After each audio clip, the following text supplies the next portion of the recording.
अब तक आपने देखा कि इब्राहिम सुल्तान अधम को अपनी शरण में लेने के लिए परमेश्वर ने कुछ लीलाएं की। बादशाह के सामने से अंतर्ध्यान होना और उसकी जेल से निर्दोष साधु महात्माओं को निकलने जैसी लीलाएं की।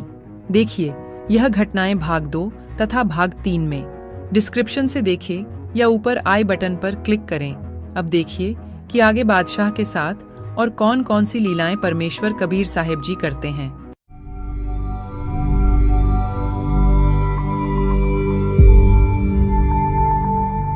कुछ दिन बाद की बात है। एक रात बादशाह अपने कक्ष में सो रहा था। परमेश्वर कबीर साहिब जी एक ऊंटों के रखवाले का रूप बनाकर बादशाह के महल की छत पर आए। कारवां के रूप में कबीर साहिब बादशाह के कक्ष की छत पर जाकर अपनी लाठी से ठक ठक की आवाज करने लगे। बादशाह नींद से जाग जाता है। अरे ये कौन कमबख्त है जो इतनी रात को परेशान कर रहा है? पकड़ कर लाओ उसे। बादशाह का सैनिक छत पर गया। ए भाई, कौन है तू और यहाँ क्या कर रहा है? सैनिक कबीर साहिब को बादशाह के सामने ले आए। भाई कौन हो तुम और यहाँ छत पर कैसे पहुंच गए तुम? बादशाह, मैं कारवां हूं, ऊंट रखता हूं। मेरा एक ऊंट गुम हो गया है तो उसे ढूंढ रहा था। मैंने सोचा कहीं आपकी छत पर हो। बहुत बड़ी है इस महल की छत, इसलिए सोचा कि शायद यहां मिल जाए। बादशाह को हंसी आई। अरे भाई, ऊंट कोई छत पर मिलने की चीज है? वो तो कहीं जंगल में मिलेगा, ऊंट छत पर नहीं मिल सकता। तो भाई, जैसे ऊंट छत पर नहीं मिल सकता, उसी प्रकार अल्लाह आपकी तरह बकवाद करने से नहीं मिल सकता। अल्लाह तो संत महात्माओं से विनम्र भाव से भक्ति पूछने पर ही मिलता है, उन्हें जेल में डालने से नहीं। इतना कहकर परमात्मा वहां से अंतर्ध्यान हो गए। बादशाह बेहोश होकर गिर गया। सैनिक दौड़कर आए और मंत्री जी को बुलाकर लाए। काफी देर बाद मंत्रियों द्वारा बादशाह को होश में लाया जाता है। एक दिन बाद बादशाह शाम के समय महल के बाहर बैठा था। उधर से कबीर साहिब एक राहगीर का रूप बनाकर आए।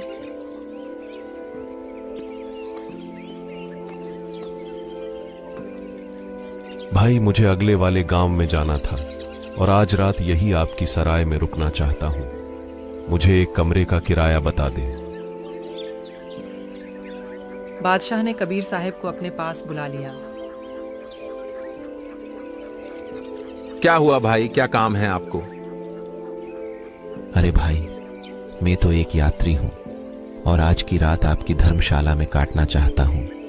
मुझे एक कमरे का भाड़ा बता दे। बादशाह को राहगीर की बातों पर हंसी आ रही थी। अरे भाई, आपको धोखा हुआ है।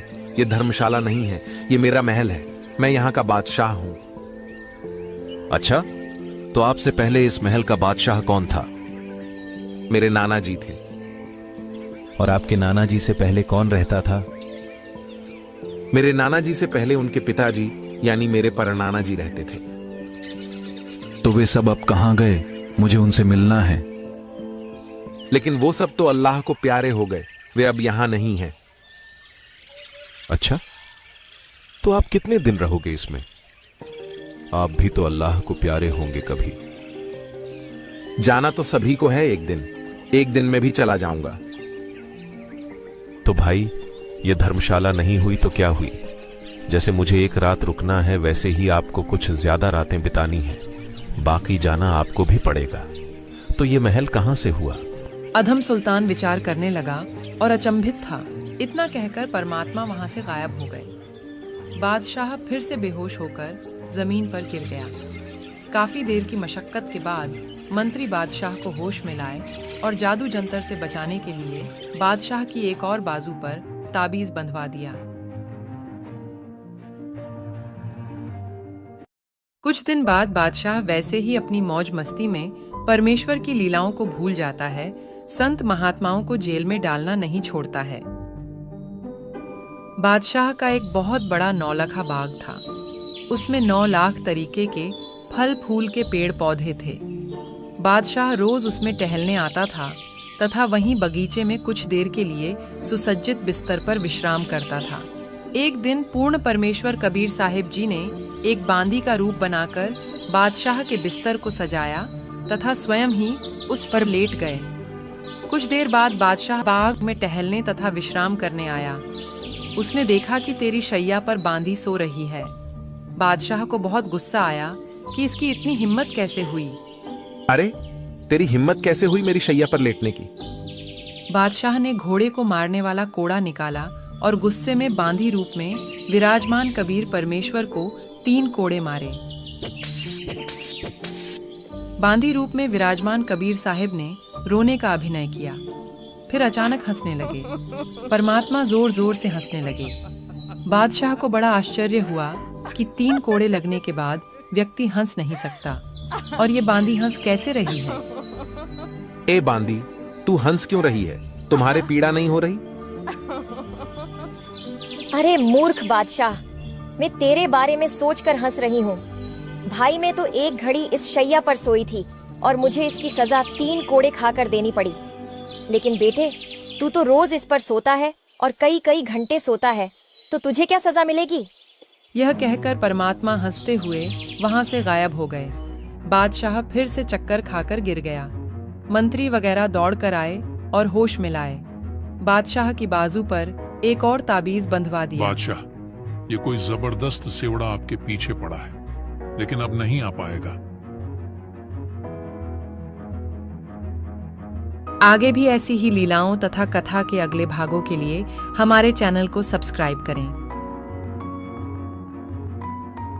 ये अनमोल ज्ञान जगत गुरु तत्वदर्शी संत रामपाल जी महाराज के सत्संगों का अंश मात्र है। संपूर्ण आध्यात्मिक ज्ञान के लिए सुनिए संत रामपाल जी महाराज के मंगल प्रवचन। आप संत रामपाल जी महाराज जी के मंगल प्रवचन संत रामपाल जी महाराज एप्लीकेशन पर भी सुन सकते हैं तथा उनके द्वारा लिखी पुस्तकें भी डाउनलोड कर सकते हैं।